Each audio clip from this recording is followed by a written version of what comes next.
So you created your world and loaded in. The sun is shining as a peaceful soundtrack kicks in. You take a deep breath, exhale, and think to yourself, I want to perfect my skills and grow my arsenal to prove my battle prowess. So after setting up a small base, cranking the difficulty up to master mode, and flicking on revengeance mode, you dive into a cave for a blowpipe before venturing into the desert. You're here to hunt some storm lions for your starting armor. The Desert Prowler armor gives all your ranged weapons a flat 1 more damage and gives you a sand smoke bomb that can give your next range attack a 200% super crit.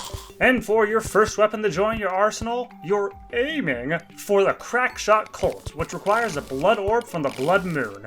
So while we wait for one, you jump back into the depths to search for some life crystals and other underground loot. Once the Blood Moon rises, you get your orb and craft the weapon. This nifty little thing allows you to toss copper coins into the air and shoot them for a ricochet shot which deals big damage.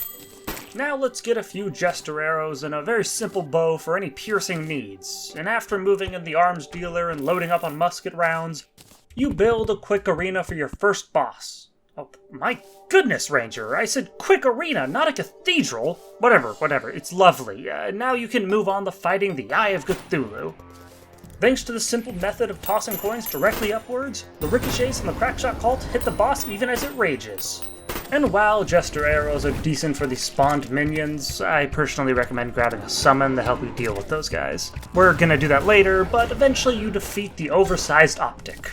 Now it's off to the Sulfuric Sea to defeat the Acid Rain event and get a few sulfuric scales. Back at your shack, you craft the Rusty Medallion and Toxabo for your next boss, the Eater of Worlds.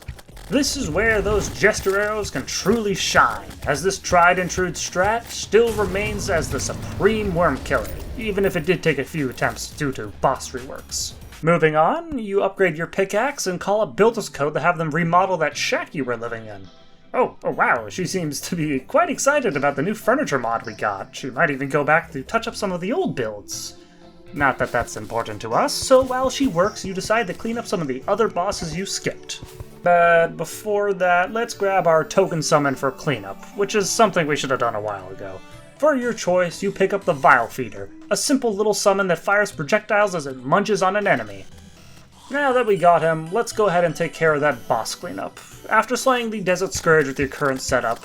Oh, I'm sorry, what I meant to say is after a falling star kills the Desert Scourge. The Goblin invasion happens while Builder's Co. is working, meaning you have to defend her. So you do so quite easily thanks to Jester Arrows. Now you go mine a fallen meteor, dig up some granite and craft the Magna Cannon with a few gems. You take this non-ammo consuming weapon to Crabulon, who stands no chance against this pre-Hivemind weapon. King Slime goes down just the same, just even quicker. And now that your bases are remade, you can start upgrading yourself. So at the Magic Storage Center, you craft yourself some new boots, the Magiluminescence, and pick up a Rover Drive for some added defense. Defense is a big concern right now, as you still haven't upgraded your armor. Oh, and you also grab the Star Cannon just to expand your arsenal. Now you take your new gear back to the Corruption to fight the Hivemind. Your incredible amount of spam from the Magna and Star Cannon makes quick work of the minions and deals great damage to the boss. And before long, the Mind is taken down too.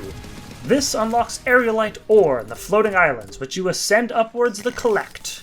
With the ore, you craft a pair of wings which you use to fight the Queen Bee for a new accessory. This accessory being the Bee, which does bonus damage according to half your damage reduction. The trade-off being that you can only get this damage bonus at full health. In other words, this is a get good accessory. It perfectly complements the adrenaline meter, which is another get good mechanic that is built into Revengeance mode. So now, let's prep for when we inevitably get hit anyway. First of all, potions. Endurance will give us some more damage reduction, which in turn will mean more damage. Regen will give us, well, life regen to hit max health faster, and the standard buffs like swiftness, iron skin, etc., and, food buffs help out a fair amount too. Oh, and a few bottles of summoning potions in order to give our Vile Eater a friend. Next, the Honeydew accessory, which gives you the honeyed buff, halves potion sickness, and gives you 30 more points of health. If you dip yourself in honey, it can help you regen even faster, but given how slow honey makes you, it's not really worth it. But now for the next weapon in our arsenal. Time to pay a visit to another game, in the form of Deerclops. The boss isn't too hard, even with its close combat gimmick, and gets taken down quickly. You reach into the treasure bag and pull out the comical pneumatic horn, which shoots out a variety of items that can vary in damage. It converts all bullets to random items, so it's cost effective, and the arc it fires helps you keep your distance pretty easily. Okay, technically all ranged weapons do that, but shh, I'm trying to make this weapon look good. Off to Skeletron with your new honk horn.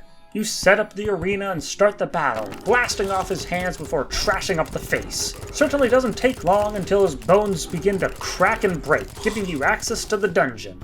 You're not here for much, mainly just to snag a bunch of bones from the skeletons, and might as well pick up the handgun for later. Back at the shack, you craft your necro armor and head to the demolitionist for your next task, making a Hellevator. Ranger, you didn't buy the dynamite.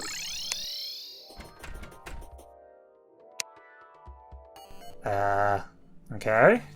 Just grab your pickaxe and start digging then. I'll just be on my phone while you do that. Oh, nice, you're done. Now that you've reached the underworld, you can... Wait, Ranger, where are you going? Oh my god.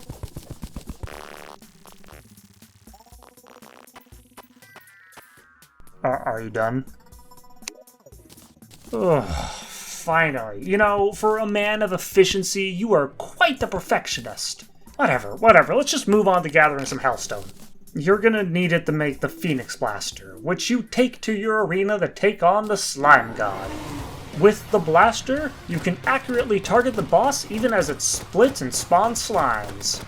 But as a great anarchist once said, accuracy's overrated anyway. The Pneumatic is actually really good for this boss, as the missed shots will actually come down and still deal damage, wiping out the spawn slimes and dealing damage to the boss itself.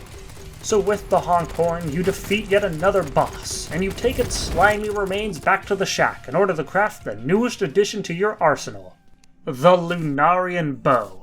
This takes your bee's knees, the molten fury, the demon bow, and some of the colorful glue to hold it all together to make it a pretty sick bow. Think of it like the ranger equivalent of the Knight's Edge. Now to grab another piercing option for the Wall of Flesh minions. You already got the overloaded blaster from the Slime God, but let's diversify the arsenal a bit more. Off to the Brimstone Crag in the underworld to fish up a Dragoon Drizzlefish. This is a non-gel consuming fireball chucker that can spew out the Brimstone Flame. Take that, Brimstone Elemental! This fish is your equal! Moving on! You head down the Hellevator to the end of your lava bridge, grab your voodoo doll that suspiciously looks like our good pal Wolfle, and toss it into the lake below, starting the final battle.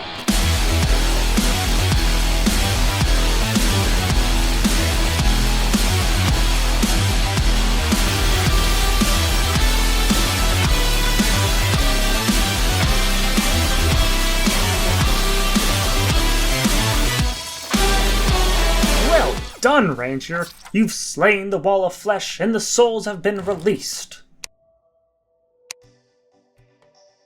Oh, wow, sure! I've been waiting for one of you to just get on with it.